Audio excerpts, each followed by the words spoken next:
meeting in order. It's now 6:30. First of all, I'd like to welcome each and every one of you here today. I do know we do have some guests, so has everybody signed up to allow our secretary to know who was in attendance at a later date? That's right. I think I know everyone. You think you can get them all? Yeah. Okay. Okay.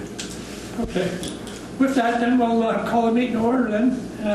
First item would be modifications or changes to the agenda. Anybody with modifications, changes? If not, we'll move on. Public comment will come eventually. It's part of the agenda for this evening. Next item would be review approval of minutes of May the 22nd. Do I have a motion to accept? I make the motion, we Second? the minutes. Second? Are there any errors or omissions? Hearing none, all those in favor signify by saying aye. Aye. Motion is carried. Next item would be holiday wreaths. Mary Ann Mercy. She's been a busy lady here with our wreaths and coming up for the holidays. Go ahead, Mary. Did you want to come up here? No, not really. No? Okay. As you can see, we did go ahead and order 4 of the wreaths. Oops, sorry. 4 of the wreaths that we had looked at online, and I will get those in a minute. You should look at these and see just what we have. The pictures showed live-looking fake wreaths, and these are close, but they are still fake. And if you're very close to them, you can see that. But I'm hoping that if these were hung from a pole high enough and the front is facing traffic, how do you hang your lights that you have now? Are they perpendicular to traffic or parallel? We leave that up to you boys on the electric department. I think they said perpendicular. I think so too. And that's how these should be also, because they, in order to be seen, otherwise as you're driving along you'd see them like that and it wouldn't look like much of anything. Unfortunately, I do think that as fake wreaths go, these are the best that I have seen anywhere. I've checked out AC Moore, Michael's, Joanne's, everywhere where I've seen them, and I've looked at them for years, and these actually look okay. They're not fluffed the way they should be, but they would look better if they were.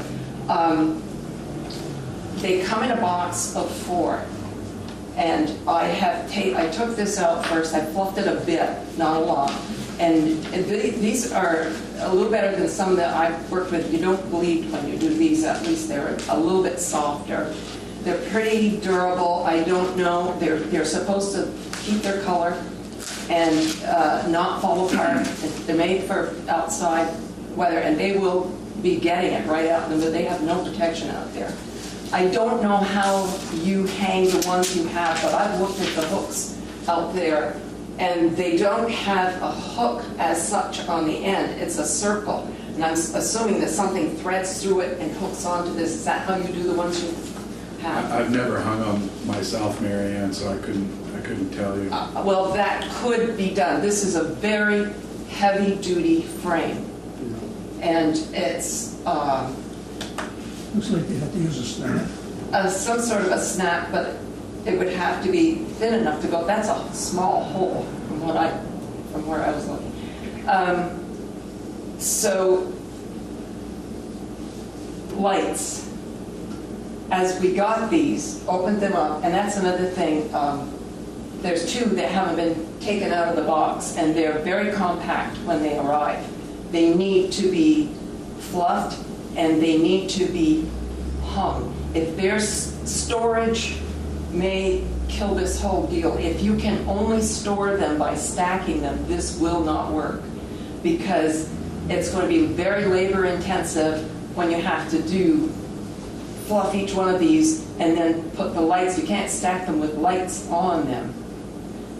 I'm assuming that would be pretty heavy. And that was another thing that I found, is lights are a problem. So take a look at these and you can let me know what you think about these. When you say you ran into a problem- Pardon me? Oh, sorry.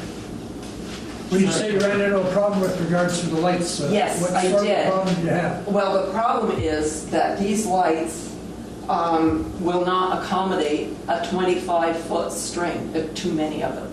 It would be just like, once they're wound, it's just like just having a frame with just lights on it. It's so, it compacts them, there's too much strength, too much wire.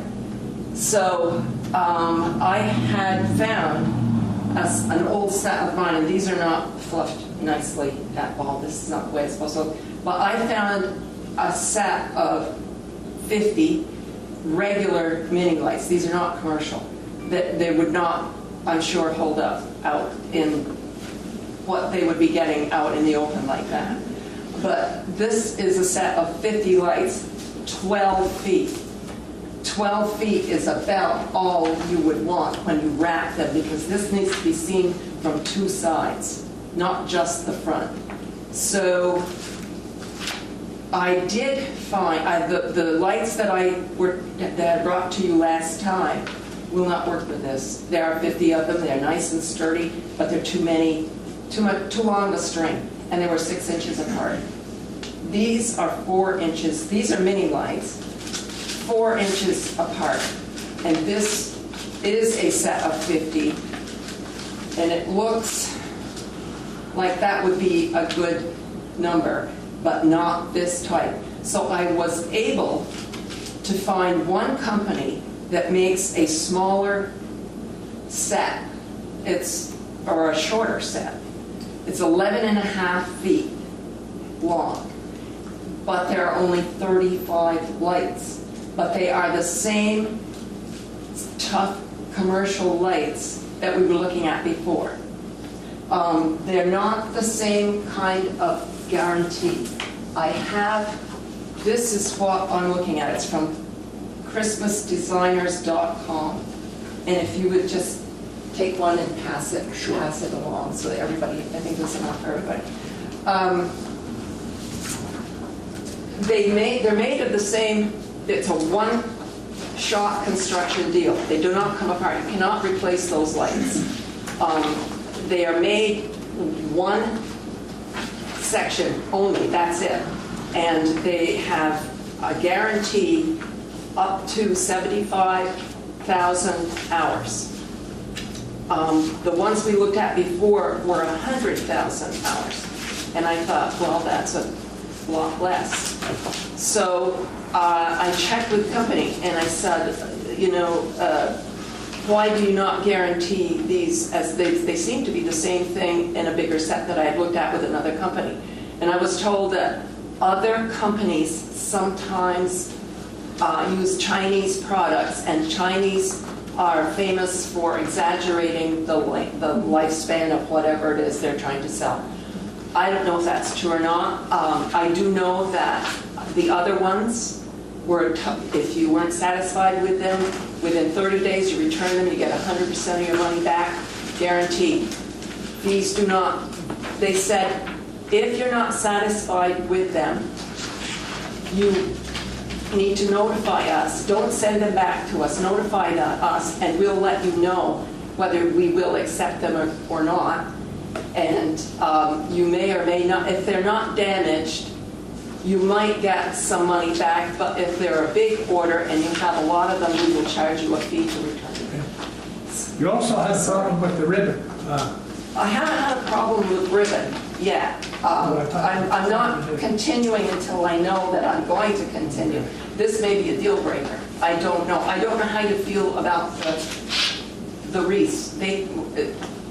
This is what they look like when they come out of the box. Oh, they look a lot like the ones we used to have on the poles. Did you hang them like that? Hopefully not. Well, we fluffed them up. Well, okay. They need to be, that's what I said. They We had a need to be- meeting, as a matter of fact, and fluffed. They need to be fluffed. Once they are fluffed, I can fluff them a little bit. And I'm volunteer to do this because this is going to take some time. No matter how many you order, if you order them. it takes a while to get them the way you want. Then you add the lights, then you do them again.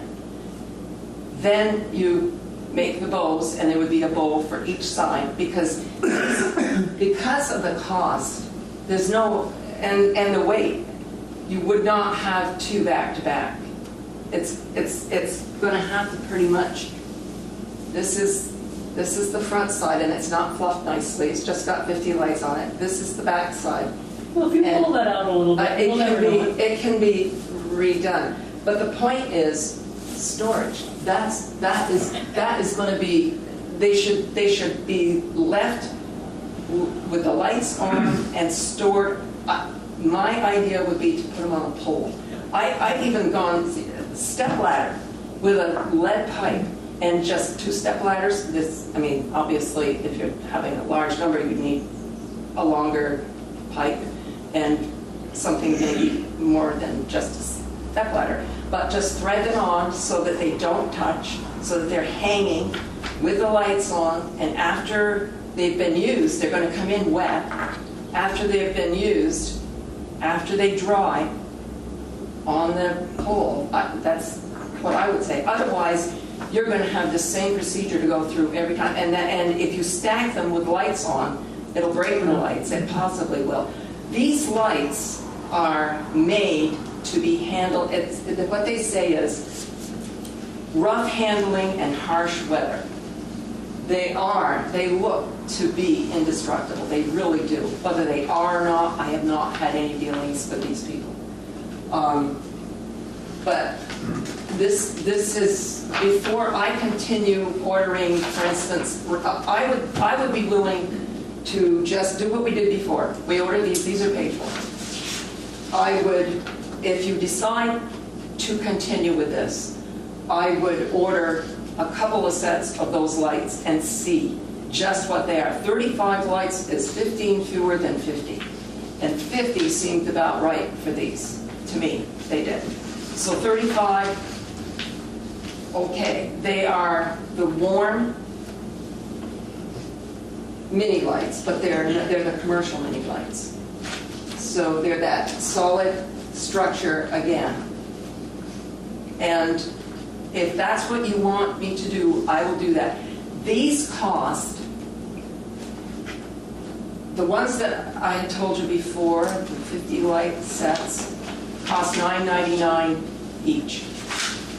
These cost $10.40 if you, depending how many you buy. If I ordered, for instance, 2, I would pay $20.80 for 2, plus shipping for that, because they're not through Amazon. We have Amazon Prime, but we do not. Amazon doesn't touch this company. The other one, yes. This one, no. The guarantee is all in your little pamphlet that I handed out, and it's pretty much the same one that the other one is. But when you talk to these people, there's a lot of loopholes. I don't ever imagine that anybody would send them back and get any money back from them. So what I would do for my part, I would order 2 for $10.40 each and look at them, thread them on, see what they look like, see what you think. If you decide after looking at that, assuming that we get that far, and you want me to order the rest of them, anything over $175 is free shipping, even from these guys. So that would take care of, and overall, the price of, we were originally talking $40 to start, which would do all of Main Street, Elm Street, and Depot Street. That would be 40 lights, 40 cents. Starting from beginning to end of Main Street, I think we calculated 39, is that correct? 33. 33? 33 on Main Street, and that includes Elm Street, all the way up through. And then 7 more on Depot Street. That would be 40 to start. And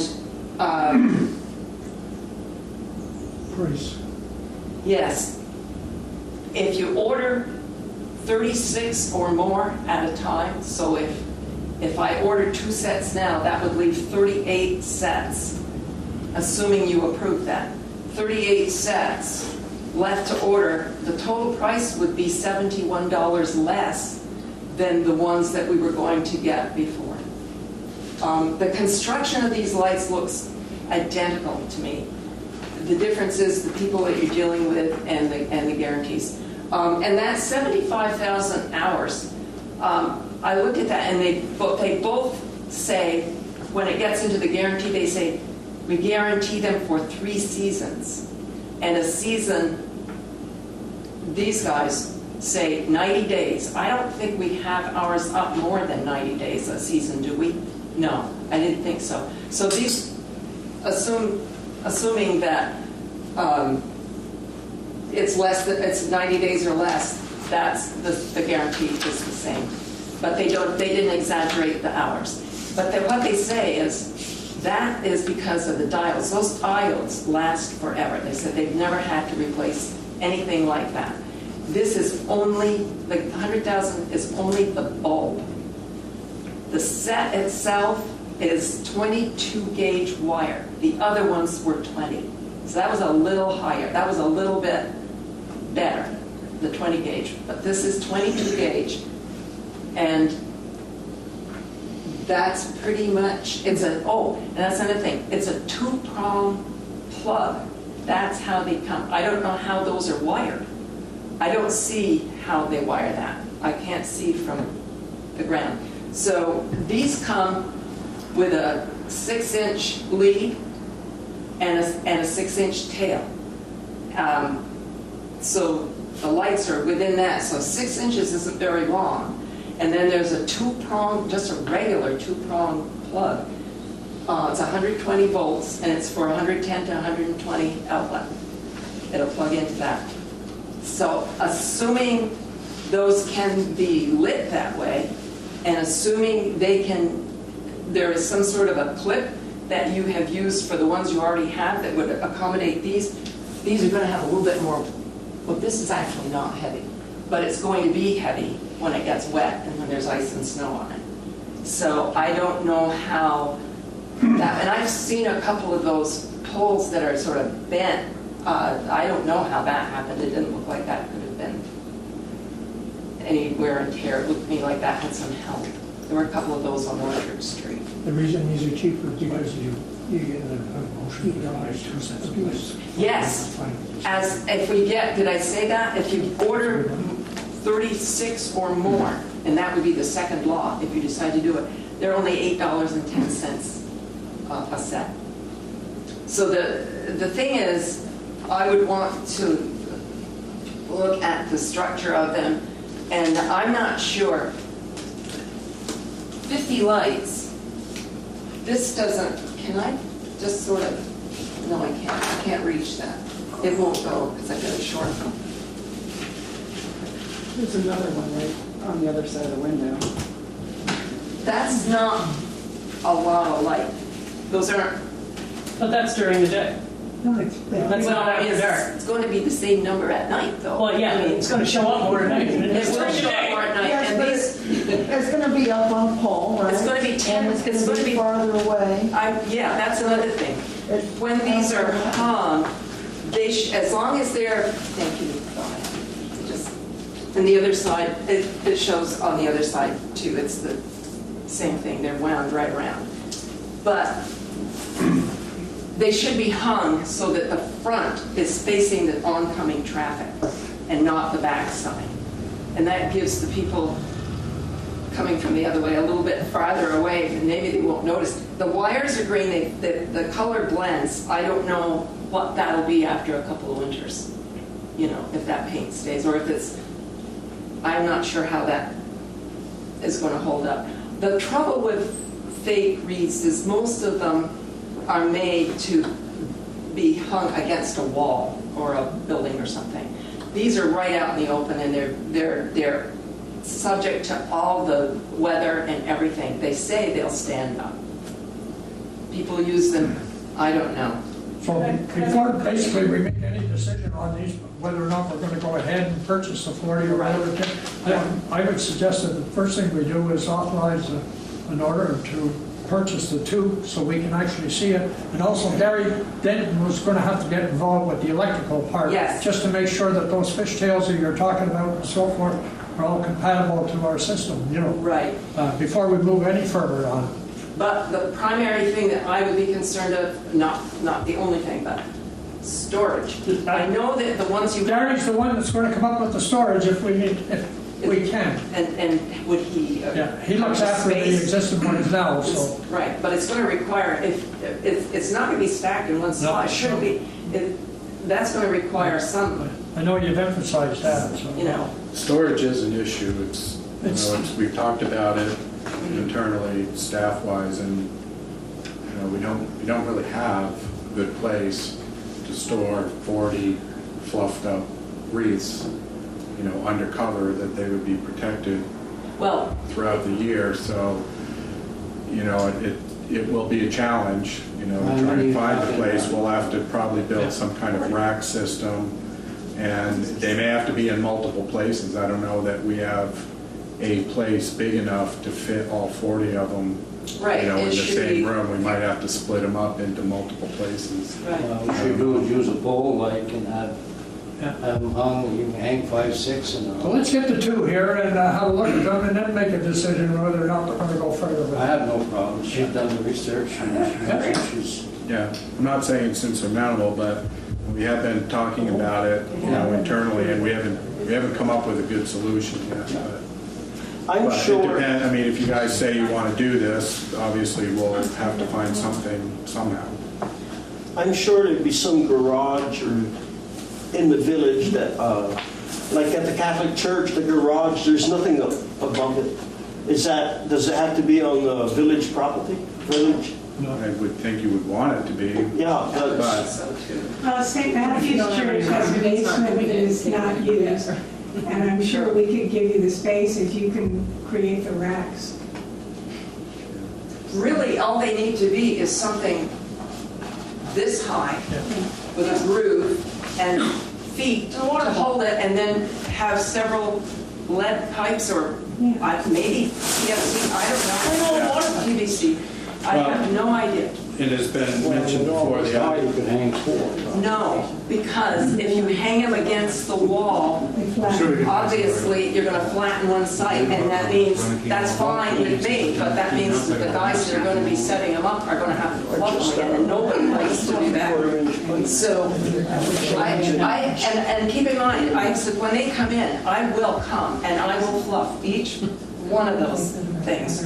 I will thread them with the lights, I will fluff them again, and I will I have a friend who's volunteered to help me make 2 bowls per. So there'd be one for the front, one for the back, if that's how you choose, if that's how you want it done. What do we need to do? Mary Well, Ann, basically, just one the question. board decides that we Are there any solar lights evaluate the that can be situation, used on then something the like answer would that? be to order So 2 that they sets of wouldn't have lights. to be plugged in, they wouldn't need a have motion, to huh? be... Sandy's been trying to say something here. I have a question. Yes, Sandy. I have a question. Yep. I just wonder if anyone knows what happened to the 40-plus ones we already have that were stored at the Water and Life plant. 30 years ago? No idea. No, it wasn't 30 years ago. Okay. It was when, who came after Gilda Rubio? Would have been Steve McNeil. Steve McNeil. Yes, Mr. McNeil. It was when he was here. Yeah, so maybe not 30, but like a good 20 something. So, He started, as far as you know? yeah. Okay. Just wondered. Or they're in a box somewhere that are maybe not labeled. But that would be, I don't think we have them anymore. you don't have. Not that I'm aware of. Well, when something isn't used, possibly you find somebody that can use them, and maybe they've been recycled with someone else. It's possible they might have been given away because we switched to the light Right. holiday decorations, Right. and they might have been given away, which is something we would have to talk about as well, because we have a lot of the LED lights now. So if we're going to go to the wreaths, These are we need to also, figure out what to do then with all of the LED lights that we You have. can sell them. these are LED, by the way, so you get, they're LED commercial mini lights. But Vinnie had a very good idea about, I don't know how the light plant would feel about solar. I have never found commercial solar, small sets of commercial solar lights that wouldn't need to be plugged in. This time of year, No, no, at that no. time of year. I haven't That seen might not, those if you're. well, that's true, you'd want them to be on all night, they might not be. And no sun from October to March. So, anyway, this is my proposal. I will do that, and I will, if that's what you want to do. And I'm assuming that if this works, we could turn around and finish it next year and have them all the same. To me, the thing is, I looked at that park, as I told you, this year, which was just stunning, I thought, with those lights. And I thought, wow, you know, quintessential New England Christmas, holiday, whatever. And this seemed to be something that would fit with that, if anybody agreed. And I would suggest, I will leave you to it. I don't expect a decision tonight. So I will leave you to it, and I can leave the wreaths that are here with you, or I can take them back home and get them out of your way until you make a decision. But I would suggest to you that after I leave, you have a pretty good section of townspeople right here tonight. If you want opinion, public opinion, here it is. They will critique it and either say yes or no. And this is really would help you with your decision. I didn't think you were that old. You went way back to Nixon's time. You betcha. She looks good, doesn't she? Gilda Rubio and I cut the ribbon on Fountain in the Park. I love waving. Before Trump. Before Trump, that's right. Before he was even born. He's 2 years younger than me. Mary Ann, we'll get back to you really, and we'll make arrangements that Gary Denton be available at that particular time, you know? Okay. Just for Now- the electrics and so forth. For your information, Yes. the next meeting that you have, I have a prior engagement. I will not be able to make it. And Well- so you can let me know, and however that works. It doesn't really have to, you know, once we agree to it. Then, Okay, and I'll go ahead and. Like Gary did, I assume Gary ordered these for you, did he? Or did No, you order? You Oh, placed no. the order? Yes, Oh, okay. yeah. And They that, say we owe you a thank you. well, actually $87. I'll pass the cup.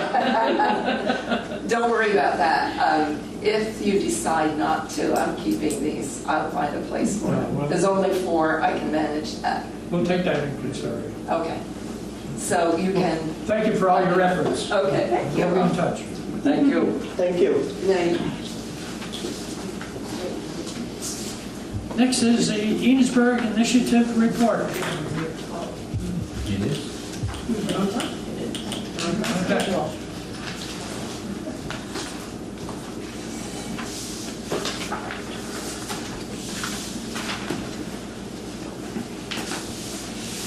Hi, Hi. I wasn't warmed up. I'll make it. You should get help from people.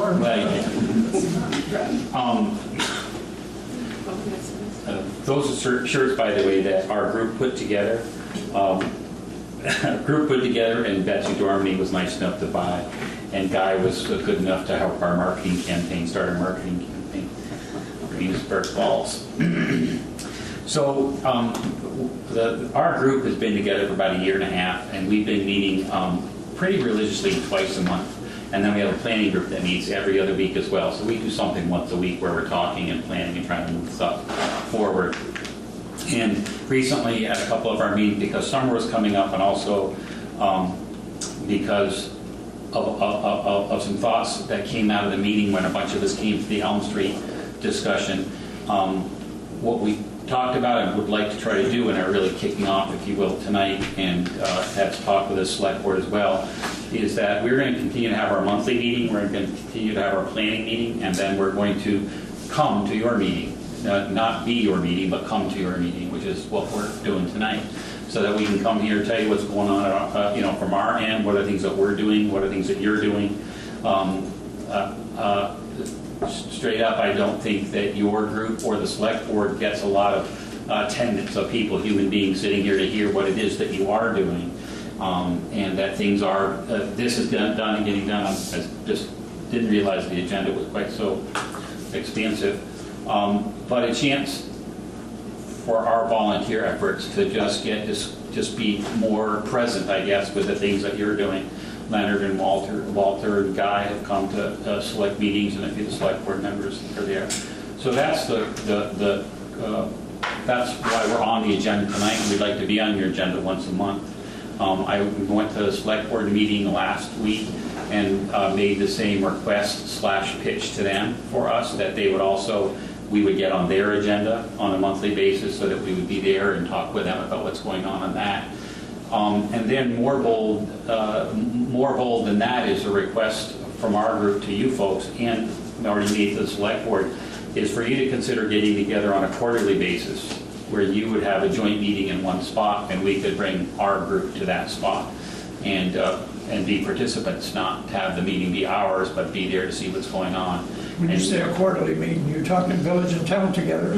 Correct. That will be covered this evening on item number 10 Great. on the agenda. Great, yep, and I'm hoping that works for you, the trustees, and the select board indicated that it would work for them, that that's something they'd want to do. To be clear, we're not suggesting another meeting, like an extra meeting, but rather that you could figure out a way to coordinate where one of your monthly meetings is someplace, whether that's here or whether it's in the emergency services building. And I think a good model for both of those were the group that came here for the Elm Street conversation, and then the opportunity that we had at the emergency services building, where you all got together and voted on the grant, because both parties had to vote on that, and then we went ahead and pursued that effort, and we got the grant. So those are a couple of the reasons why that's out there, and sort of the quick history for that. And then I think what I would want to do really is tell you some things that are going on, things that are being planned out there, either going on or being planned, things that have happened that are pretty much a direct result of the efforts of our group of volunteering and finding people in the community and working with people at the state.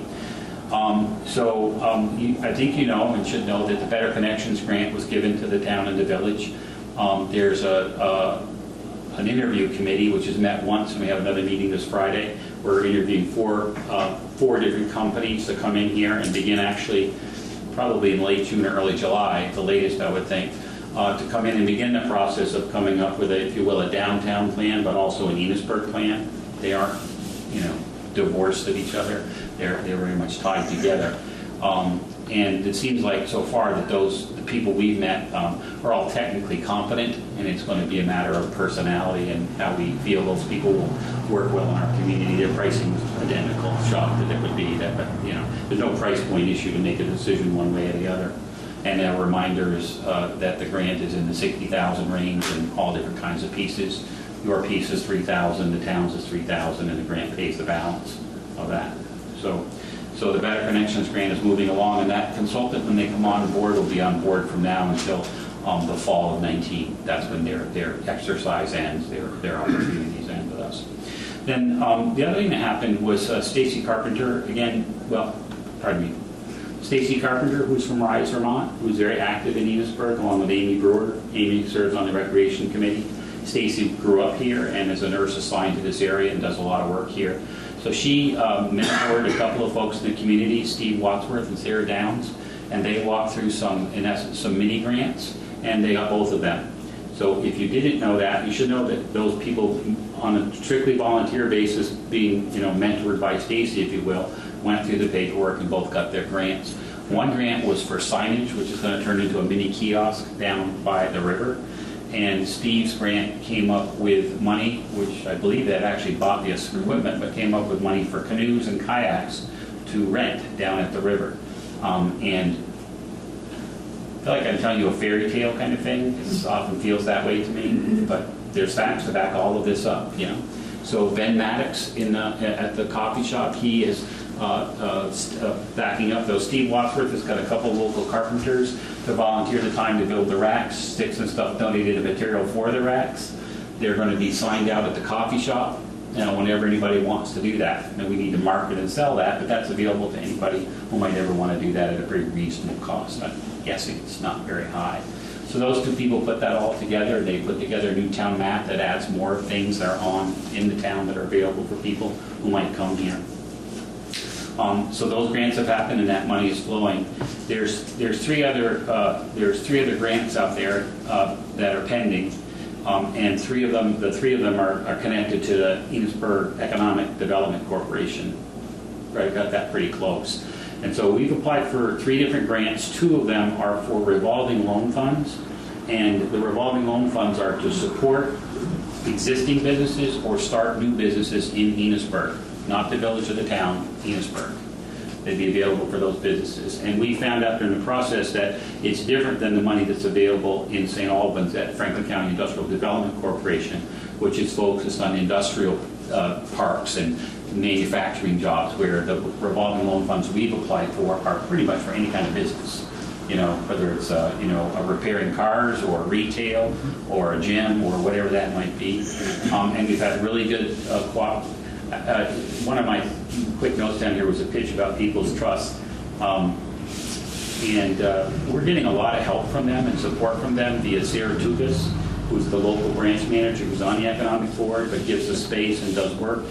And then Jay Cummings, who's their director of marketing, business development. He came up this last week and gave us a couple hours of time just to talk about what we could or couldn't do and shouldn't do as it relates primarily to the economic board. It was a marketing discussion, how do we market the lots, which is something we talked about last month at our meeting. And then I asked Tim Smith, who's on our board, and I met with Tom Gallagher today about the financing of the industrial park and how it's made up now and what our choices are and options are for the future.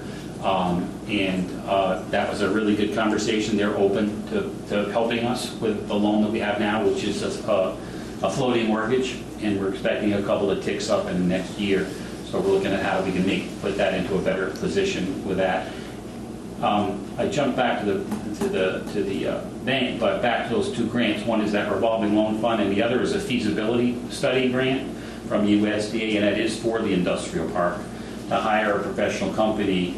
Not at what we bid for. It was too large a number from my perspective, but we needed to get the grant through the door, so we did. I'm hoping we can find a lower cost bidder to help us work on that, and we'll work through that if we get the grant. And so back to the discussion of today, which relates to all this, is that when we have the answers on those grants, we'll be sitting down with the People's Trust Bank and the board members and anybody else who wants to join in and say, okay, we've got this much money, what's the right way to use it? Not make more money, we don't have any more, but here's what we have, and how can we allocate that in a good way to whatever our goals are. I have an opinion that the feasibility study is a high one, and also the revolving loan fund. That's something we need to kind of balance of those 2 things to be able to fund them. So I could get into more stuff about that, but that was that overview. Some volunteer projects that are going on in town, and then that you may see or may not see. But Heather Moore is here. If you haven't met Heather, you really should meet Heather. At the very least, meet Heather, meet everybody else, I suppose, so, with their names there. So Heather's been really helpful on all kinds of levels. She helped us with the grants for the Economic Development Corporation, and then she's, in essence, our liaison with the school. And so, not last week, but maybe it was last week. Was it last week? So last week we've been having ongoing meetings with the school system, with the high school system, with the school board, the principals, the teachers, students, other teachers, and trying to interact with them in a way with our volunteers in the community that benefit both of us. So last week we had weather issues, quick coordination issues. All that aside, we had about 20 students visit the Masonic Temple and paint on Tuesday and Wednesday, and then we had folks go to the Opera House and police the Opera House, clean out the Opera House, throw out tables, put things in order over there, and spend that time. Those were seniors who had to do some community service, and so what our plus was is that we were a group of volunteers who were willing to show up and give them that opportunity, because otherwise there wouldn't have been anyone there in the community to do that. So a whole bunch of people in the room volunteered. Everybody, I think pretty much everybody in the room that's here from our group volunteered. And I really got to think of Dave Trihorn did a great job, and Sally did a great job on Tuesday with the kids at the Masonic Temple. Dave Babby, names are all coming back to me, that name people know here. Yep. So Dave spent the day on Wednesday supervising. My wife came over and volunteered for the day, and I'm sure others did, and I would apologize if I'm forgetting who those folks were. Shauna helped out. Shauna loved that. So we all just found time in our day or in our week to make that happen. As it relates to the pop-up center, there's folks who are working hard, and we're looking at using the first floor of the Opera House as, it's a little cute word, but it's still appropriate, pop-up welcome center, where certain days of the week, on the weekends through the summer and into the fall, that we'll have a place where visitors will be directed to. They can find out what to do here. Where's the town forest? How do they get a canoe? Where can they rent a bike?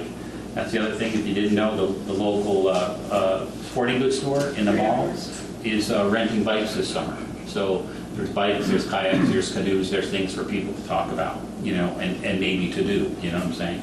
And then also go to shows at the Opera House, go to the Historic Society across the street, check out whatever might be around and it's available for that.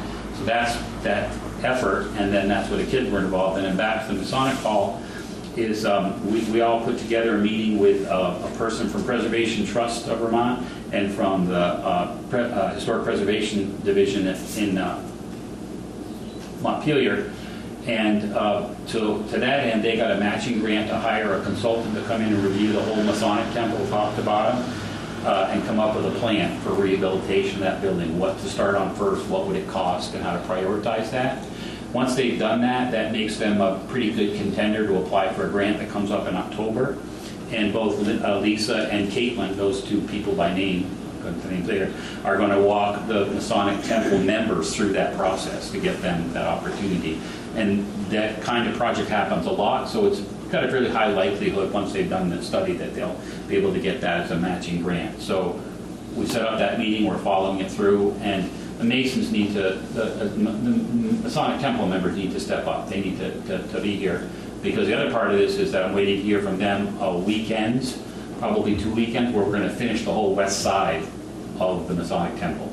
I realize what its status is now, long story, but we're working on repairs, stripping it, getting it ready so that we can put a lot of volunteers in the air and paint, and prime it and paint it and stuff like that. So everyone's kicking in on that.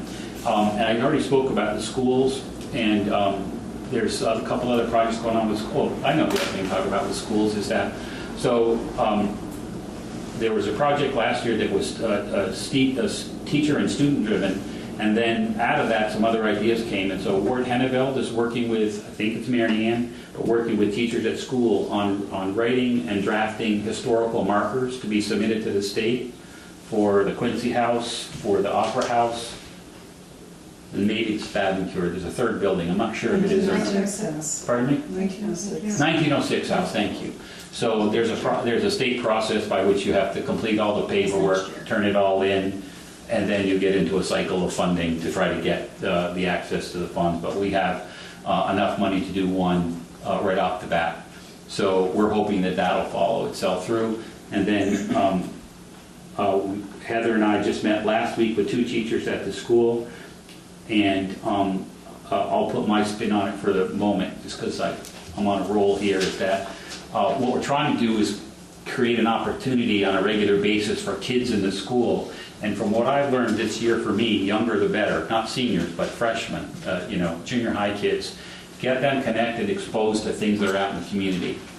Whether it's important to you or not, none of the children that ever came to paint had ever been in the Masonic Temple. Had no idea what the Masonic Temple was or why it was there or where it came from. Didn't know that the food shelf was down in the basement of the Masonic Temple. And a couple of the opportunities, I think Dave spoke with some of the guys, some of the kids on Tuesday, but I know that Dave Babby did on Wednesday, where there was actually an opportunity. He sat down and gave a mini presentation, if you will, a very informal one to the kids about here's who I am, here's why I'm a Mason and what's going on. And that's touchy-feely. And I get that it's touchy-feely, but it also has some legitimacy in making connections with kids and adults that are in the community, that can know them, that can see them, that aren't part of their sports team or aren't part of their high school or whatever, and offering those up. And then the other long term on that is that Heather's working with both of the teachers, and one in particular, and we're inventorying the people that are in Enosburg and the skills that they have and the mentor opportunities that they have with kids. And then we're going to be going in, Heather's coordinating that as well, but we're going to be going in 4 times in October to meet with kids who voluntarily want to go through that process. You know, they want to hear what might be going on in Enosburg and what they can do and how they can participate. So it's scheduled there. The electronics are being worked out, the programs are being established to put that all together, and I'm going to guess we had 15 or 20 people fill that out, and all you should fill it out. What do you like to do? What have you done? Where have you lived? What are you good at? Those kinds of things that hopefully can do that. It seems to be, I'm going off on a tangent for a moment, but it's things that I've always heard everywhere, including when I was a kid, is what do kids do in Enosburg? You know, and there's a lot of kids involved in sports, and then maybe after that, there's not much. And so part of that effort is to make that connection with kids in the community.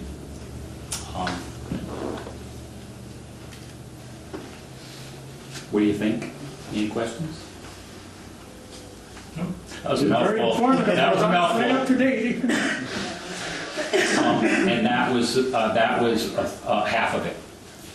So when are your meetings going to take place?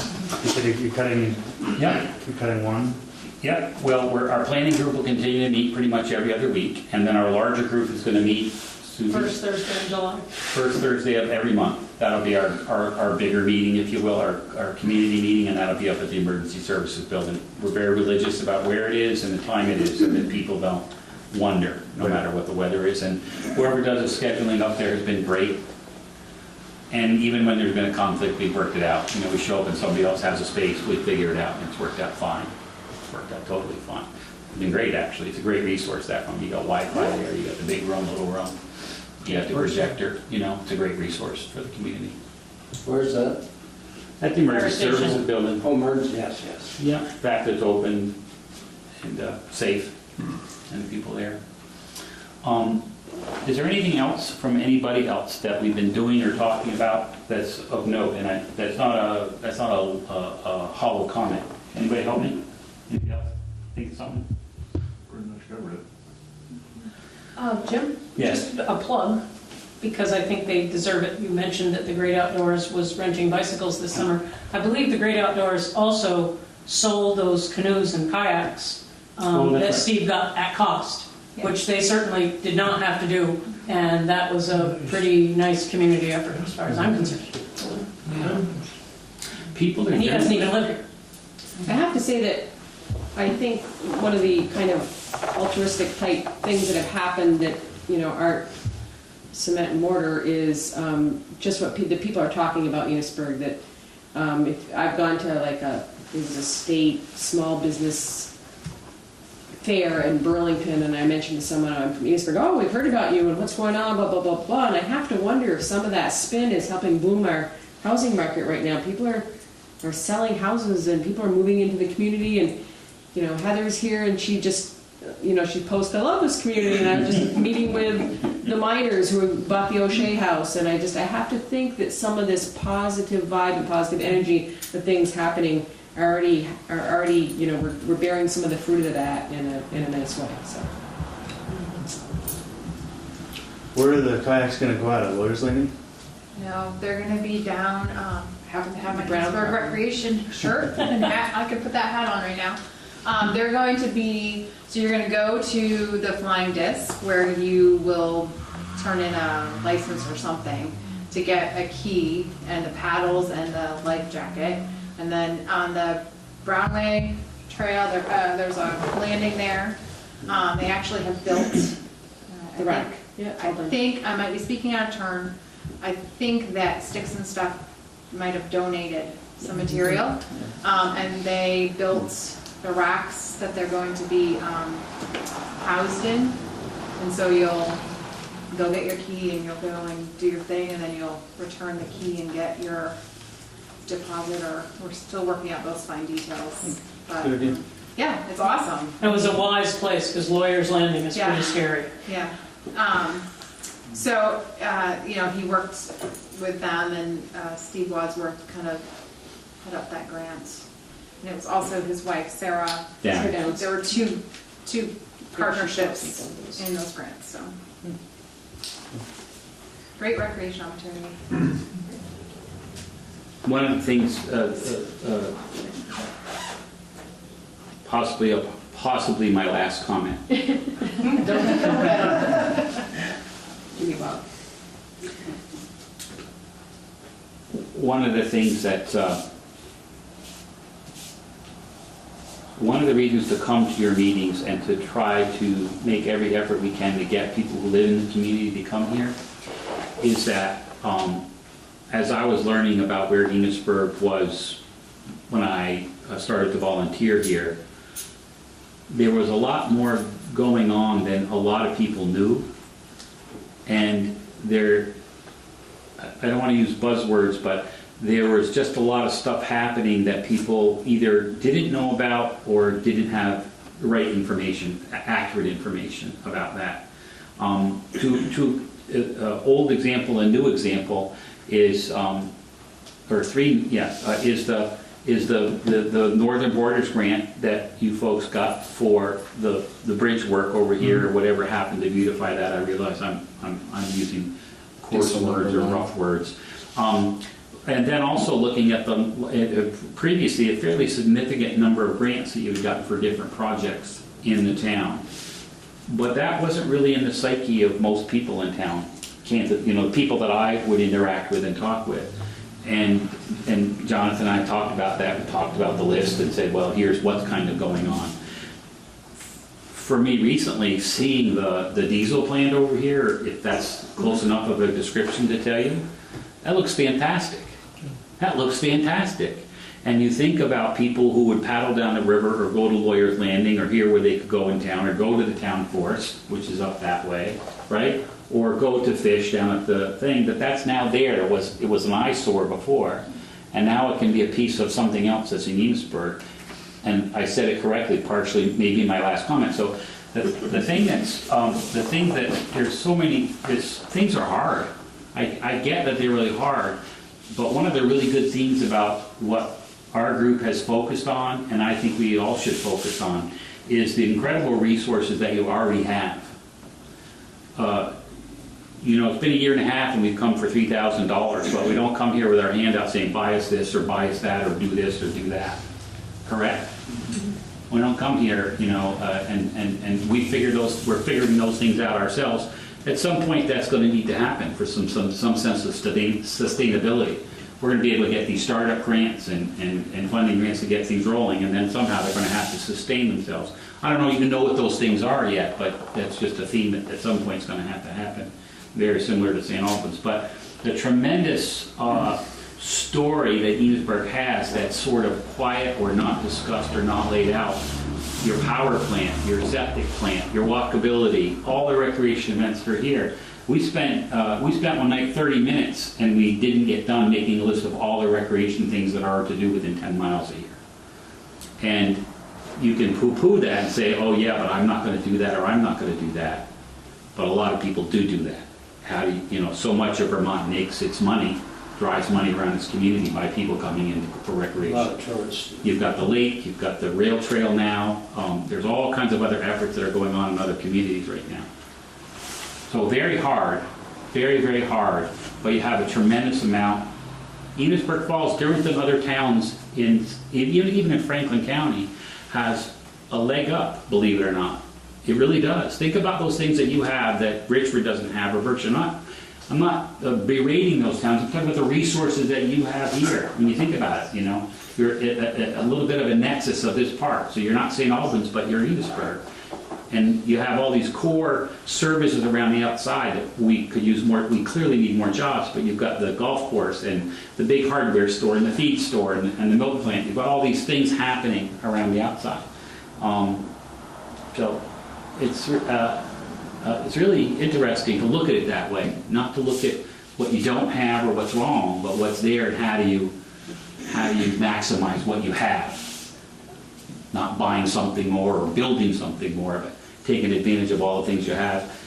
And not the last thing, I'm sure, but that's the other pitch for going to the bottom of the. But what? The Opera House, Oh, it's yeah, there, yeah. you own it, Yeah. you know? You can utilize what you already have, it's under, you can drive people to that space and make it more important to the community, bring more people into it. And you already own it, no money. You mentioned kids earlier. Kids need to be taught how to think, not what to think. I think that's, a lot of education systems failing, I think, today in that respect. Well, maybe we can help teach them how to think. Well, yeah, that's what I mean, telling about. I do give the teachers credit though for that, engaging us in that service project. The senior English teachers came to us, we kind of came together, but they said, hey, we want our English final to be service oriented. So what projects do you have that these kids can work on? And so that was a really good collaboration. Good. Well, if there's no other questions, then I will thank everyone for coming here this evening. Certainly filled us up with up-to-date information. We thank you for that. Thanks for your time. Yep. Thank you.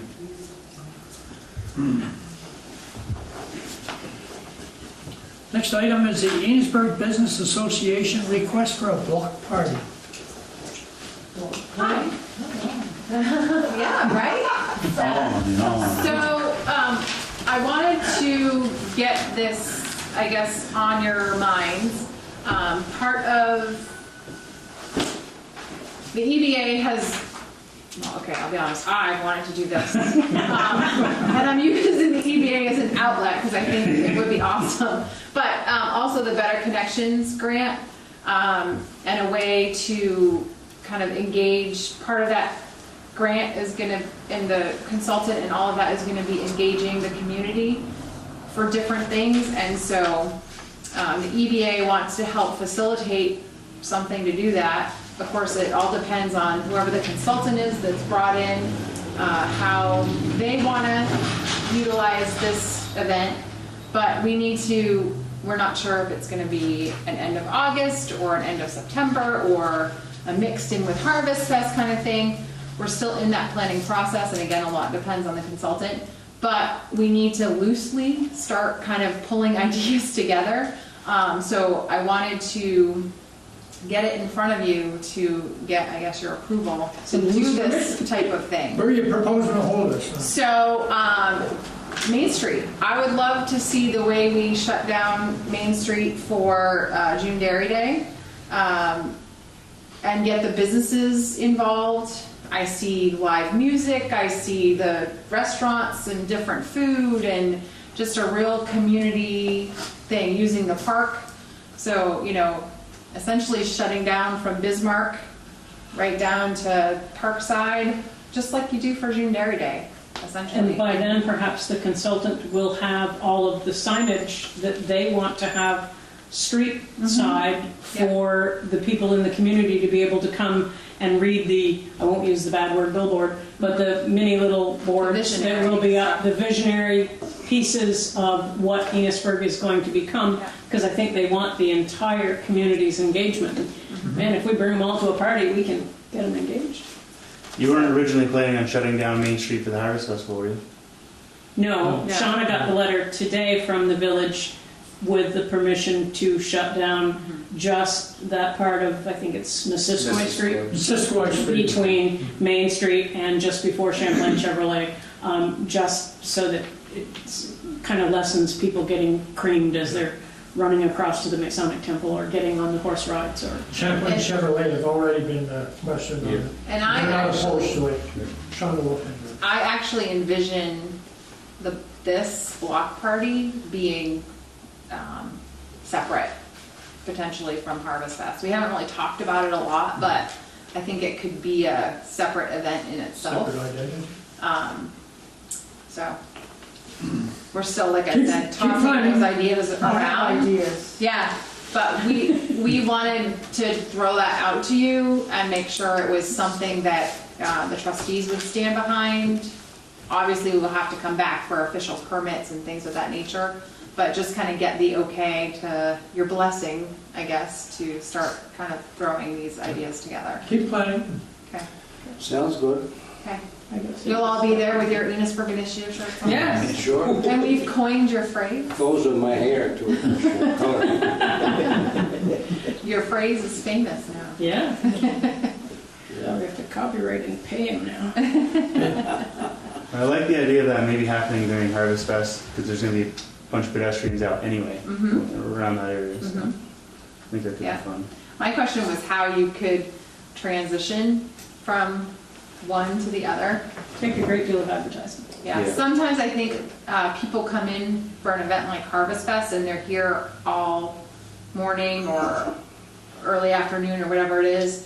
And then so maybe if there's a break in between, Because you have Harvest Fest would be vendors from 9 breaking to 4. down. Wait, Right. what time are you thinking? Like, would it be during the day or? I'm towards the thinking like evening? a late afternoon into the evening kind of thing, you know? So anyway, Like Saturday. maybe. If there's no other questions, we'll move on to the, So we have your blessing, is that, Yep. Did somebody go like this thing? Amen. awesome? Okay. We'll start planning. Lincoln Park permit request, Enosburg Town Band. Couldn't see that on paper, coming back. So if the board flips in your package, you'll see a permit request from the Enosburg Town Band. You'll note there's one thing that's a little bit different. I don't think this is a major thing, but in the application, they had written in that there's going to be, well, it just said arts and crafts. So I followed up with a conversation to Mrs. Stanley, who runs the Enosburg Public Library, to find out what did this involve? Were they bringing in, people that were making things to sell items during the band concerts, or what did it mean? So I wrote a little summary just myself, which you can probably tell the difference in the handwriting on the application. The bottom part of it is the summary that I wrote after talking with the Enosburg Library about what the arts and crafts mention in the application is about. So they're just going to have an activities table that is going to be set up by the public library for kids to come and, do things different, I don't know, like drawing or finger painting, things like that. So they're not there's not a retail aspect to it at all. They're not selling anything. And it's all being run by the Enosburg Library as just sort of a fun activity to keep the kids engaged and, give them some things to do while the band's playing. I just thought I'd elaborate a little bit because that's something that. Okay, so basically what we really need is, on the agenda is the approval for the permit request from the Lincoln Park for the town bands. I'll make a motion. Second? Any other questions? All those in favor signify by saying aye. Aye. Those opposed, nay. Motion is carried. Next is the electric department, 3/4 town truck. So again, if you flip in your packets, you will see a memo from our Director of Public Works, Gary Denton. And what this item is about is that the village has had an older pickup truck on our property down at 42 Village Drive for quite a while. It's a 2004 Chevy 3/4 ton pickup truck. It's not being used anymore, hasn't been for a number of years. It's a truck that's just done. It can't pass inspection anymore. So we would like to, find something to do with it. We were actually approached by Scott Goodhue, who made an offer just for parts on it. He's got some things he could use it for. It's not really drivable anymore, but he said he would take it for parts. So before we did anything with it, though, I thought it was proper to, since it is village property, to bring this to you guys and see how you wanted to handle this. Do you Do you want us to do like a formal bidding process on it? Do you want us to stick a for sale sign on it for a couple of weeks and just see what kind of responses we get? Or do you just want us to take the offer that Scott Goodhue has given us? You know, those are some options. But it's probably time we got the truck off the property anyway, because it's just sitting there. We can't use it. As I said, it's not even inspectable anymore, and we haven't used it for several years, so. Might be a good idea to put it out for bids, I would think. Okay. What do you normally do when you sell village property? Well, It depends on- normally it has a little more value than this. I mean, this doesn't, in the past when we've sold vehicles, they were at least usable. This is really not even This is usable. beyond, it's just It's part of just- the it's That way it's offered to everybody and Yeah. put it in. Okay, so you want us to advertise for bids? Yeah, Could cost us more than what we're gonna get for it. I said, we run too many bids for, too many notices in the papers will cost us more than what we're gonna get for a return. well, no, but it's community property. Yeah, it's a good way of doing it. I think it should be offered to. Okay, so Should have a motion to that effect. set up a bidding process and advertise it in the papers. Yeah, I would say. is the board in favor of the, what we were saying? No need for a motion on that, is there, Jonathan? I don't think so. No. If that's the consensus of the board, we'll Yep. get it Get rid set of it. up. That's the consensus? Yep. Okay.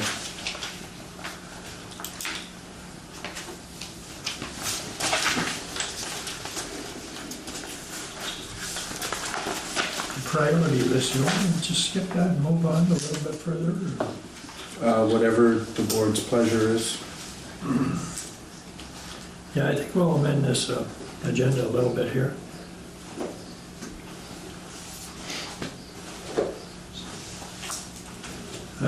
Just for the benefit of the initiative group that is here, we can go into Town of Enosburg request for joint meetings. We can make a decision on what dates we're going to be calling the meetings. Yeah, so if you want to flip again a couple pages in your packet, you'll see an email from Billy Joe Draper, the Town of Enosburg clerk.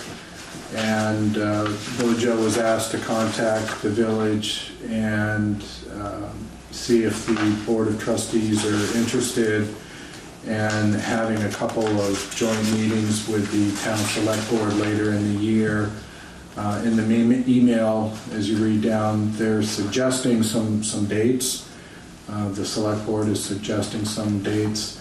So they're suggesting to try and get one done later in the summer in coordination with a regular Select Board meeting. The dates they have listed in the email would be either July 16th or August 6th.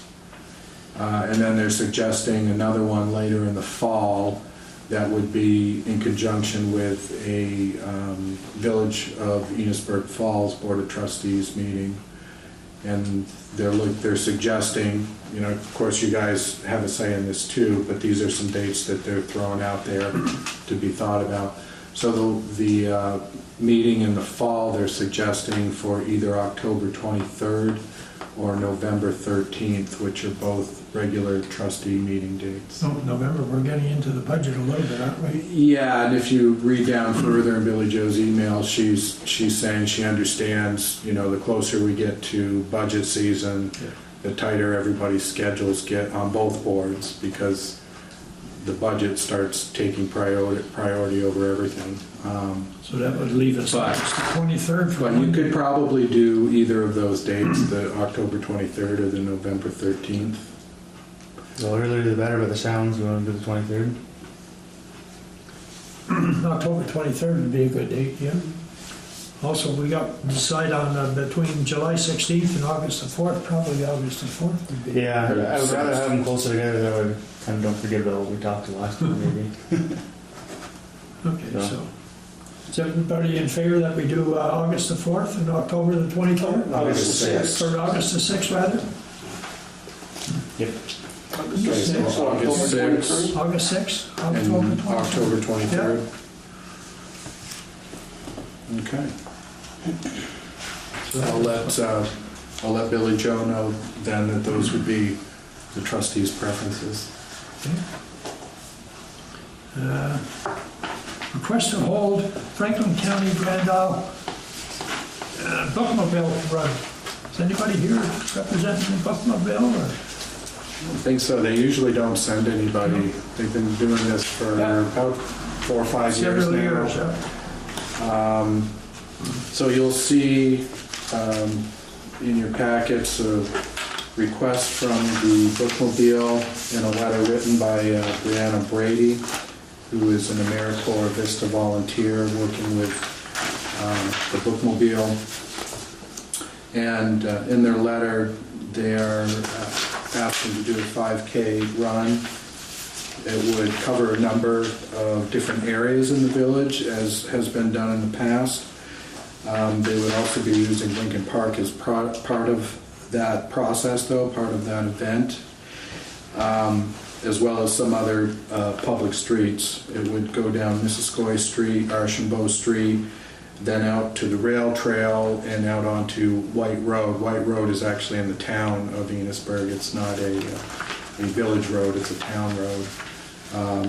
But several of the streets that they'll be going down in, obviously Lincoln Park, are village properties.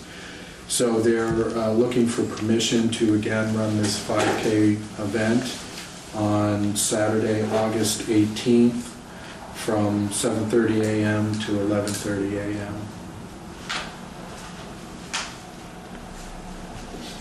Nothing wrong with that, is it? No, it's saying that they've been doing that. Yeah, they've been doing it for Several about years 4 or 5 years now, and I've never heard a complaint from No, I never anybody have about it. either. It seems to have Yeah. always gone off pretty well, and people seem to have enjoyed it. A motion to authorize the, I'll make a motion. second? I'll second. All in favor, signify by saying aye. Aye. Opposed, nay. Okay, we're down to manager's report, other business, and manager's priority. Do we want to take care of our two guests here that we have? We have Representative Jane Wee and Constable Fonderbeck. Under new I business. don't know, I No? wasn't contacted. I don't know if you guys had something you wanted to say, either I one of don't have you. anything under the initiative. Yeah. I wanted just a few minutes to introduce myself, if Yep, you had that. Pleasure of the board. yeah. I'd like to introduce myself. I'm Roger Longeman, and I'm running for Franklin County Sheriff. There's a couple of cards. I'm a retired detective sergeant with the Vermont State Police. My last couple of years with the state police, I was a supervisor in the Intel Division. Prior to that, I was a patrol commander out of St. Albans for 6 years. And prior to that, I was a trooper on the road. I worked in Lamoille County, Franklin County, and Chittenden County. Currently, I'm with St. Albans Police Department. I am working in the schools, education and training. I like the piece that we had tonight about the kids and finding something to do. That's an awesome invitation for those kids to see something how they can tie into life. I do something similar to that at the schools. I find out what kids have an area of interest. For example, firefighting. I have the fire chief in St. Albans town come and talk to them. A couple of others want to be game wardens. I had game wardens come in and talk to them. We tied in the value of their education to their future goals. So that's worked out pretty well. I'm a big believer in education and training. As a patrol commander, I sought the troopers to get the training they wanted, again, in the areas that they had interest in. I'd like to do that with the Sheriff's Department. I myself furthered my education as a patrol commander in St. Albans. I have a master's degree in criminal justice leadership. And those are my visions for the Sheriff's Department, is to bring them up to date with the current technology that's out there. My experience using intelligence, when you go out on patrol, you have that all available to you on your laptops. So it makes patrols more efficient and more effective when you go out knowing what you're looking for when you're out on patrol. I'd like to see more towns increase their patrols. The St. Albans Police Department is currently doing a street crimes unit, which is very effective. What I see that doing to the drug dealers is they're going to go out to places where there's less of a police presence. There's already drugs in most communities here in Vermont. I know we did work for a lot of the communities from the Intel Center, but I see that becoming more of a problem for the outlying areas as the street crimes unit in St. Albans continues to be productive. I have the experience working with the state police, obviously, their drug task force. I'd like to see 2 deputies on this street crimes program that the city police have. I know that they would not mind if drugs originated in the city and they were going to another town, that we couldn't all work together and move around to keep the pressure on the drug dealing that's in our communities. So that's my pitch. The primary is August 14th. Sheriff Norris is not running. I don't know if you all are aware of that. So there is going to be a new sheriff, and I think I've positioned myself well to become that new sheriff. I'll take any questions if anyone has any. What does the crime look like in Enosburg? I know that was a trendy question, but you know, are the crime statistics in Enosburg flat? Are they going up? Are they going down? From not just anecdotally, but statistically, you know what I'm saying? Yeah, statistically, they're going up. They're going up throughout Franklin County. The county as a whole is seeing the same thing. I've been to 8 select boards. This is my first trustee meeting. But the problems have all been the same. There's a lot of motor vehicle work that needs to be done. There's complaints coming in every day in every community for that. Finding of needles. What do you mean by that? That first part? Motor vehicle problems or whatever? Speeding cars. Oh, okay. All right. Yeah. Doing a lot of donuts and roadways, that type of thing. And I've gotten that in every community. So you got to be more aggressive on motor vehicle enforcement. And that's a double-edged sword. I mean, you stop a car, for example, Mass State Police stopped a car on June 5th in Massachusetts. It was occupied by 3 Vermonters that lived in northern Vermont. They had 83 grams of fentanyl that was destined to come to this area, and there were 2 individuals from New York City with them. Mm-hmm.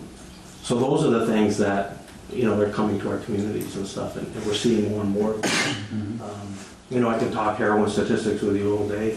Mm-hmm. How much was involved with fentanyl, what percentages from 2017 to 2018, and seeing the increase in that. Mm-hmm. Communities are concerned about finding needles in very bad places. For example, Swanton in the dugouts of the Little League field.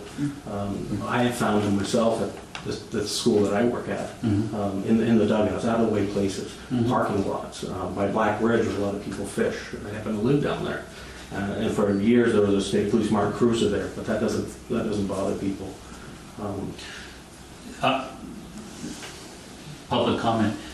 I don't feel unsafe in Enosburg when I come here. Do you? Do people feel unsafe here? Not generally, but Depends on where you are and when it is. I mean, I park my car. I don't feel like it's going to get trashed. We've had some vandalism at the Quincy, high school kids. Went a little bit farther than I would have liked them to, but the fact we've been there a long time.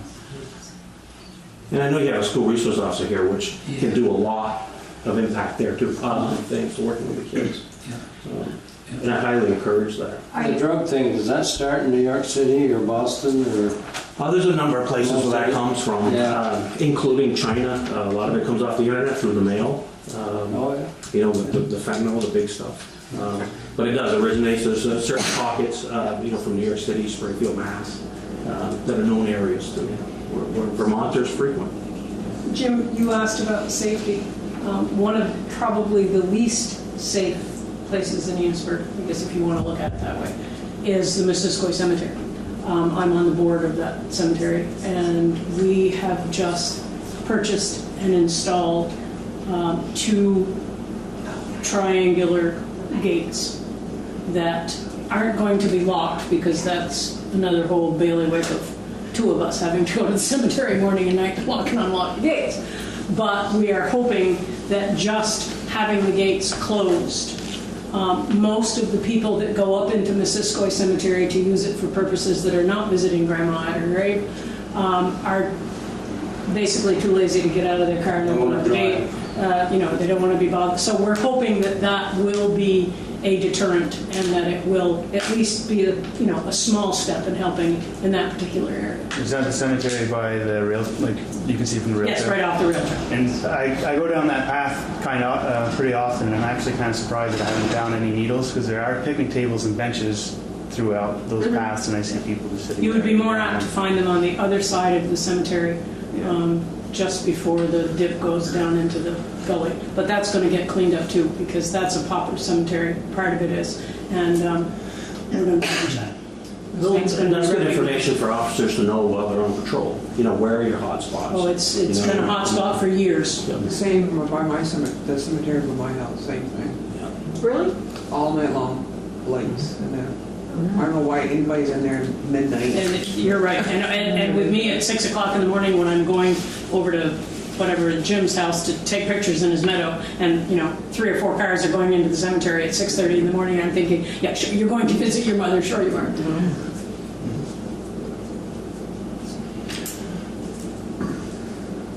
If there's any other questions, or? I thank you for your time. No, we thank you for coming. Thank you. Thank you.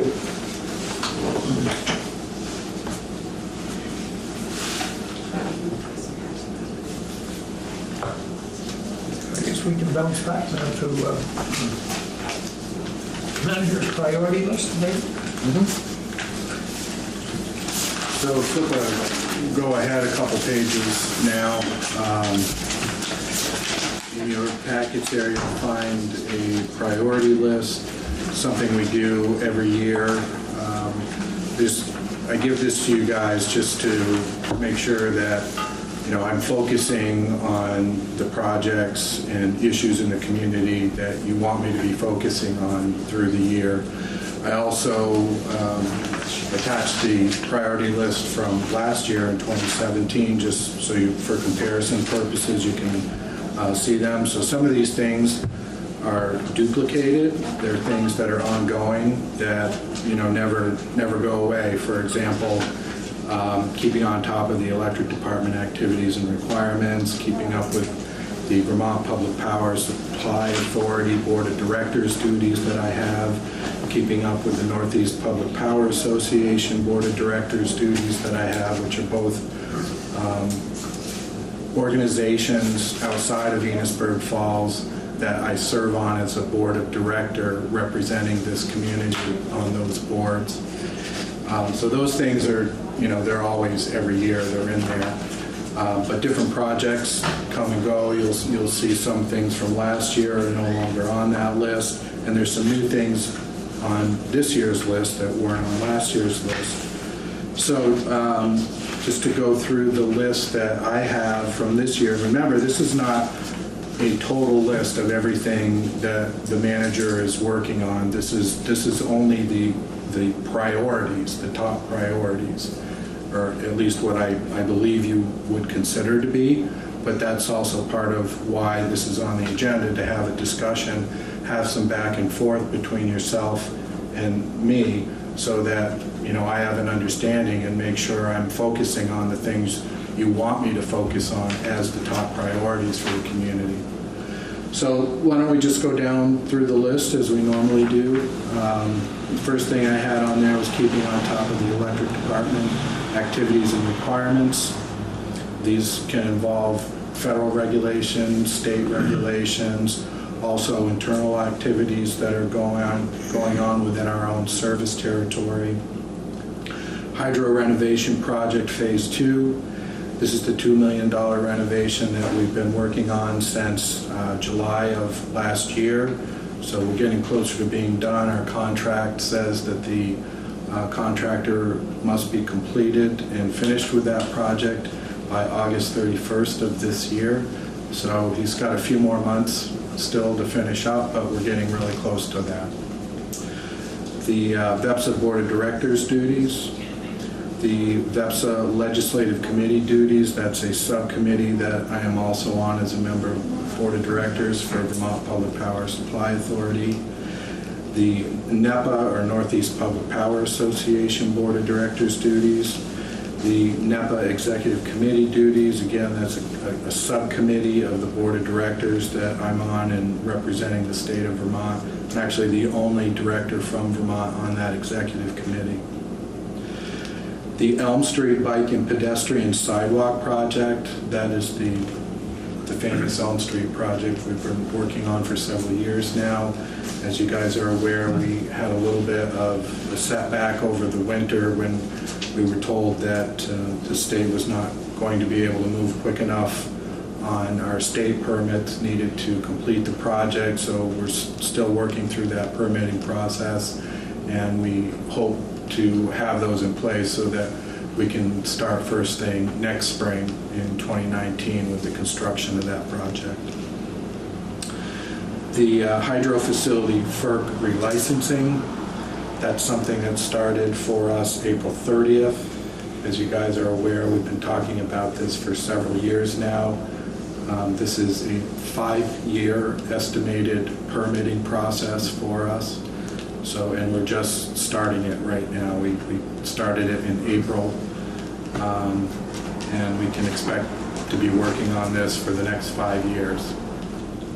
Hopefully, it doesn't go the way of Morrisville's FERC relicensing process, where they are now in their 8th year of attempting to get their FERC hydro facility relicensed and still do not have it. It's gone to court now.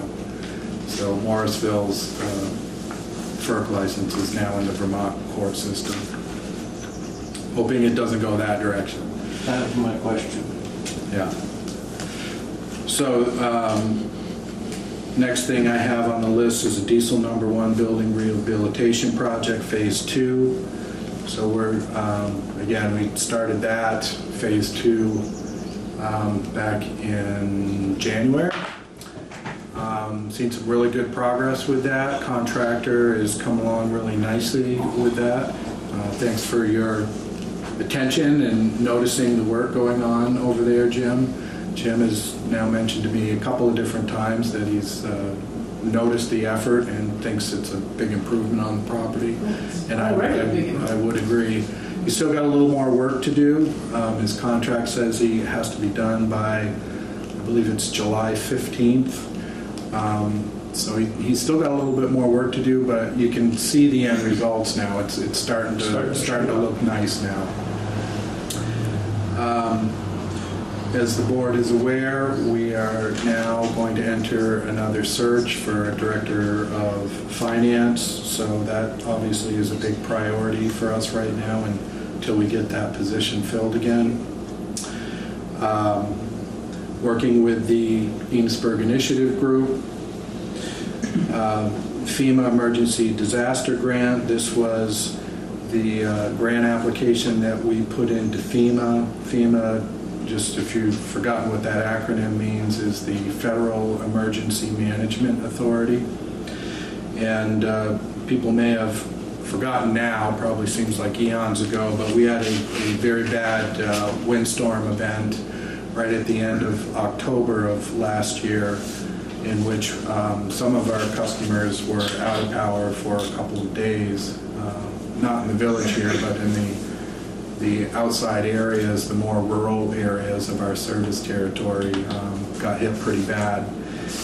And so we have applied for a grant to FEMA to help offset some of the costs to our electric department to go through and restore power, replace parts, equipment, lines, and we're eligible for about $45,000 in that process because of the damage to our electric service territory system.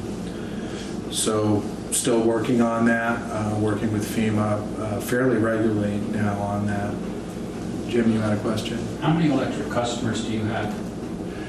We have approximately 1,730. Okay. That's in our whole service territory, which is much larger than just the village of Enosburg Falls. A lot of people don't realize that. Our electric department's service territory covers all of the town of Enosburg, plus parts of Sheldon, Berkshire, Fairfield, Franklin, in Bakersfield. It goes out to pretty much everybody around you, you know, but, this is the center of, Center of the universe right here, you know that, Jim. that could be on the next shirt. Enosburg, center of the universe. Those would be the sweatshirts. Yeah, Yeah, but we have, I mean, for the size of our community, we have a very large service territory that our electric department services. It's also the second most rural in the state of Vermont after Washington Electric Co-op. I really take the opportunity to your guys did a great job over at the Quincy House. Oh, great, thank you. Yeah, you know, so you can talk to my wife all you want. I don't give out a lot of praise, you know, faults or otherwise. I really, not in my normal wheelhouse, but we had to wait a long time for a transformer, pardon me. But your guys came, they knew, it was clear they knew, this is what I do for a living. It was clear they knew what they were doing. They were on it, they did it, they moved through it, there was no lunch break, they knew that we needed to get the building back up, electricians were standing there. Everybody worked well together, there wasn't any yelling or screaming or anything like that. They did a good job. Whoever was on that day, they got their work done well, and done well. You can tell, you can look at it, it's clean, neat. What? They're good. Yeah, they worked well. It was very good. So, compliment. Great. Thank you, Jim. Deserved. Appreciate that feedback. That's very nice. Let's see, then we've got last two things. The Hayes Farm Road Culvert Replacement Project. That's a project that we got a grant through the VTrans Structures Grant Program to help Enosburg with costs of replacing that culvert. Fairly expensive project, but we got a very good grant. It's a 90-10 grant, so VTrans is picking up 90% of the cost on that. It's a $177,000 project. So our match on that, as you recall, is just $17,000. And VTrans is picking up the rest of that with the structured grant that we applied for and were successful in receiving. So that project is supposed to start July 10th, and we're hoping they'll have that done by the end of August. And then lastly, of course, the Village Master Plan project, which we've had a lot of discussion about. Everybody's pretty familiar with. Jim gave a little bit of a summary earlier tonight under his report for the Enosburg initiative. So I also have that on the list. So those are the priorities that I have for 2018. Welcome any feedback that you guys may have. If there's something that you think shouldn't be on there, let me know. I'll take it off. If there's something you think should be added on there, please welcome any feedback you guys have. Or if you think this is a good list, then I will take that home and study it hard. Yeah, looks pretty good. Any questions on the? Mine is subject to change anyway, so if there's something that does come up. Yeah, and as I said, this is not a complete list of everything that I'm working on through the course of the year, but this is intended to be just the priorities, the top priorities for the year. If there's no other questions, then we'll move on to manager's report.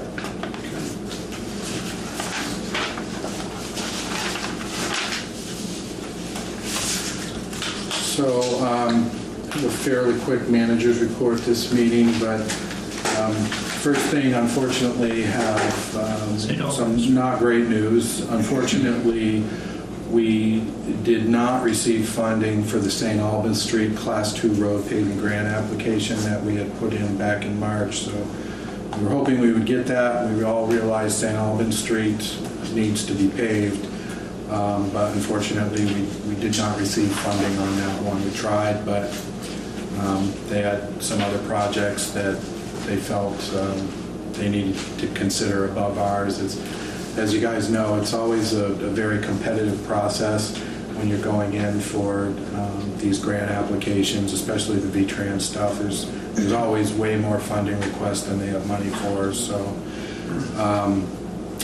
in the back of the manager's report, I attached the letter we received from Jim Coda at V-Trans, just if you wanted to read it yourself.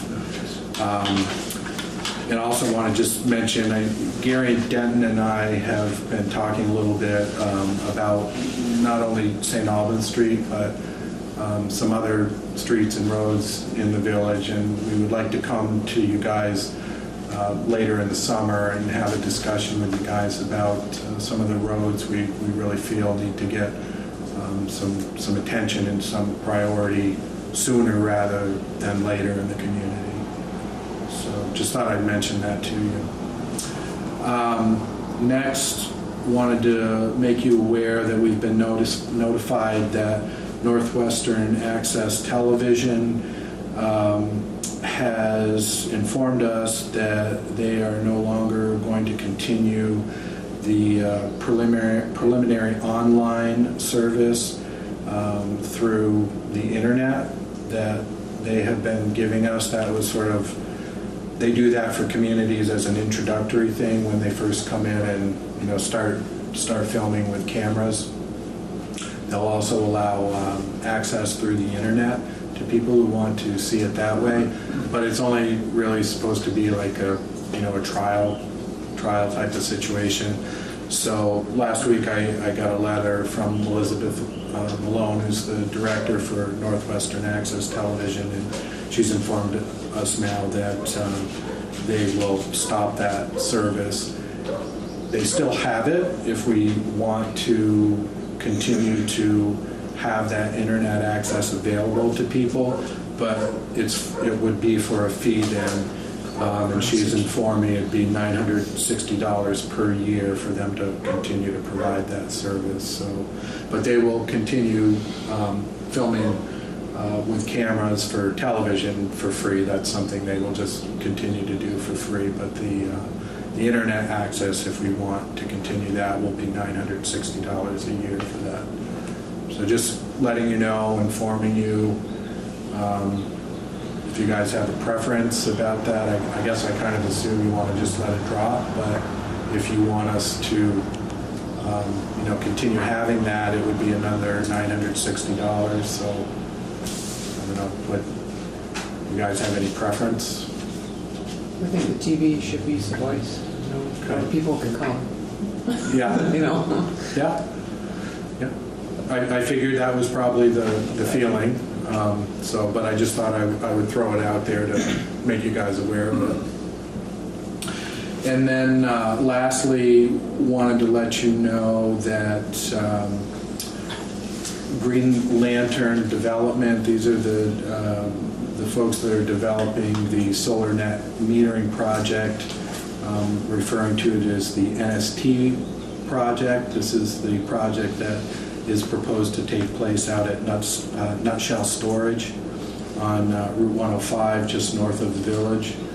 Has agreed to the conditions that were requested by the village of Enosburg Falls in our objection filing to the Public Utility Commission regarding the proposed solar net metering project.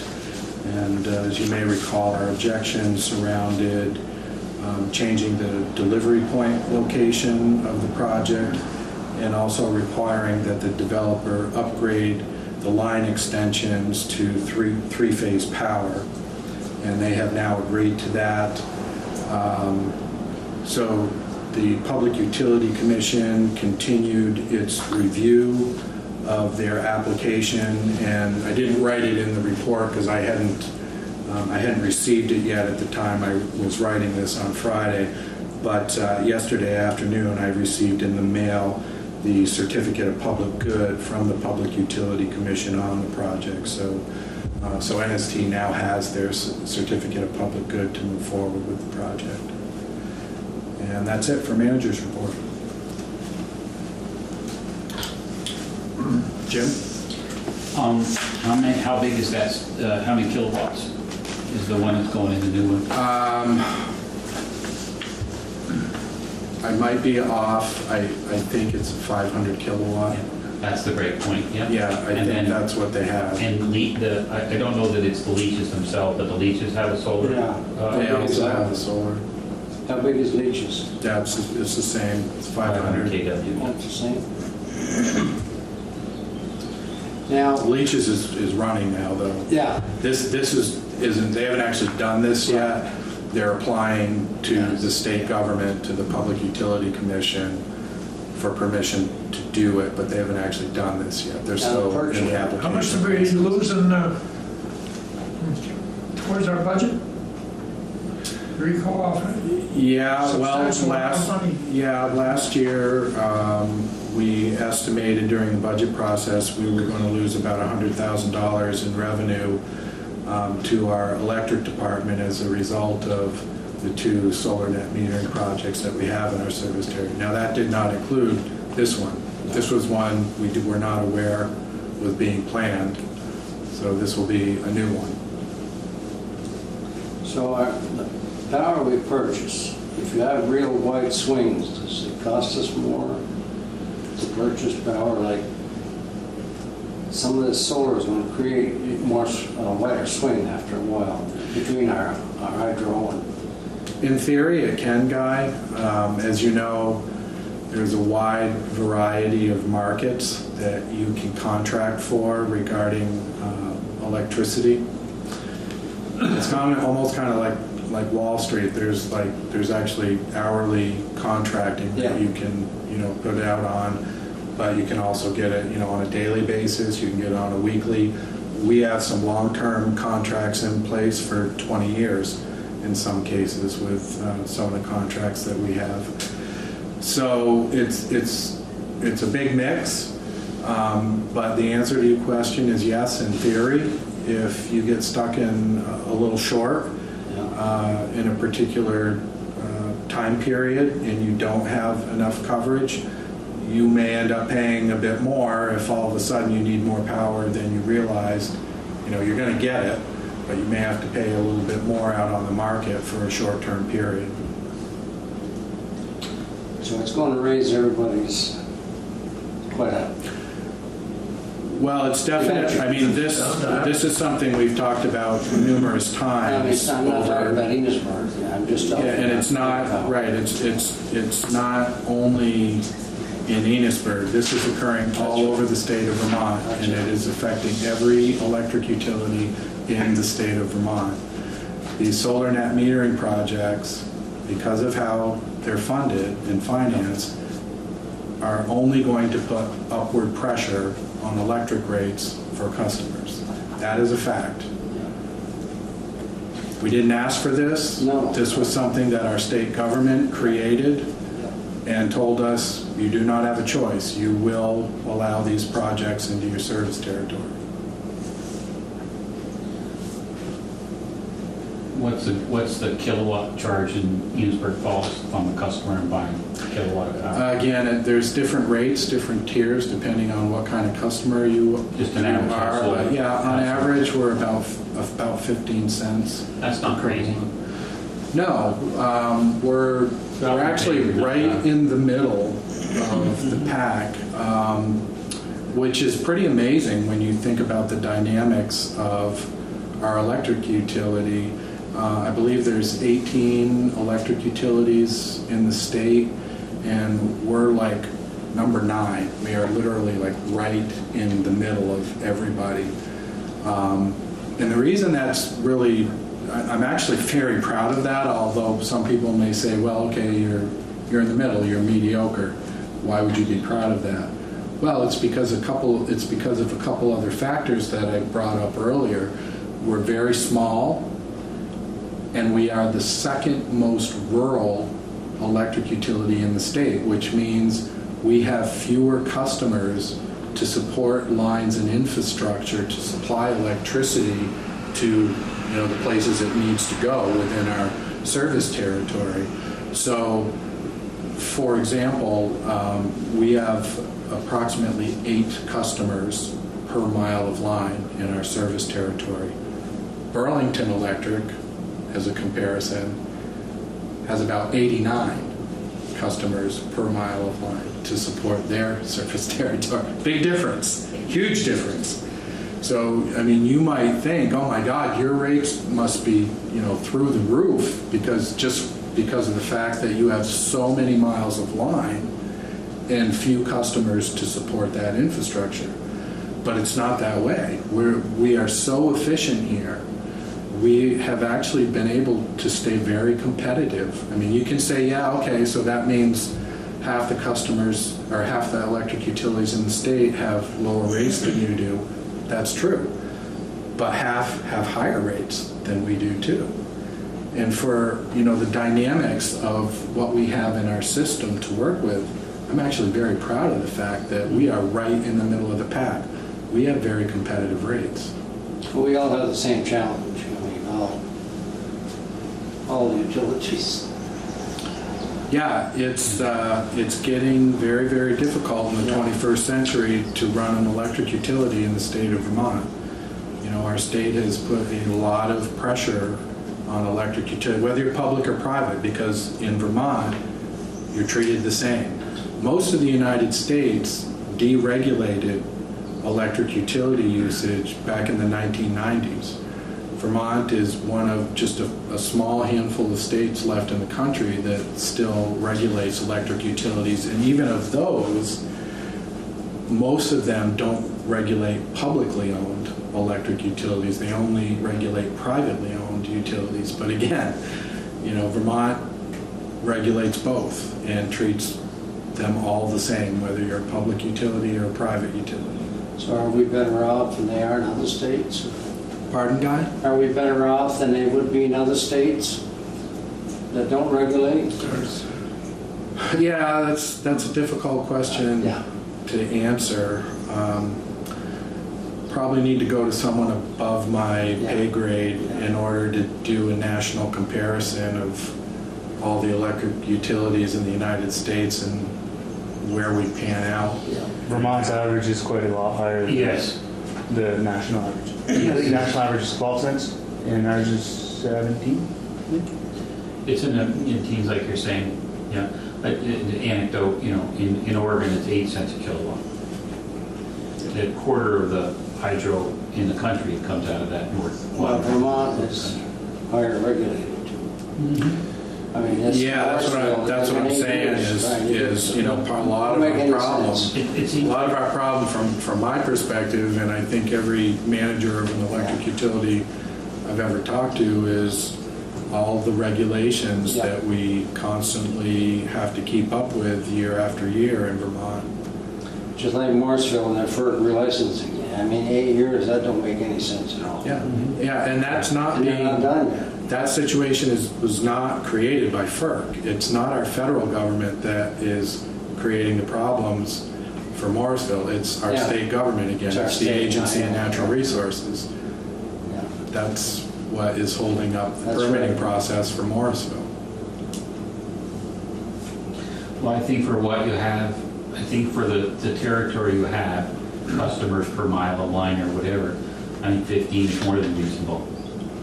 You know, just think about it, right? I mean, when I'm in Fairfield, I'm on GMP and I'm paying 15. And look at their, you know, scope and span and customer. And I would pay the same if I was here. Not to say that everything's perfect here, but that seems like a reasonable number. Well, I'm glad you feel that way, Jim. Well, doesn't it feel like it's the right? We do the best we can. We have not had a rate increase in 8 years now. We have not done, not even 1%. We have not done a rate increase in 8 years for our electric department. And that's a pretty darn good record by any electric utility standards. I'm not saying that's going to hold forever. I don't think it is going to hold forever. But 8 years is a long time for an electric utility anywhere in the country to go without a rate increase. Good for us. Yeah, good for you.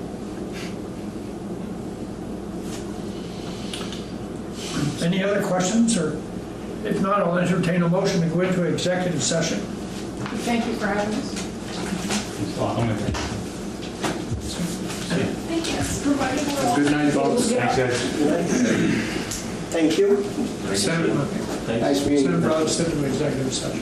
Yeah, right, thank you. Good night. It's gonna rain, you better put that top up. Who seconded that again? Leonard? Oh, yeah.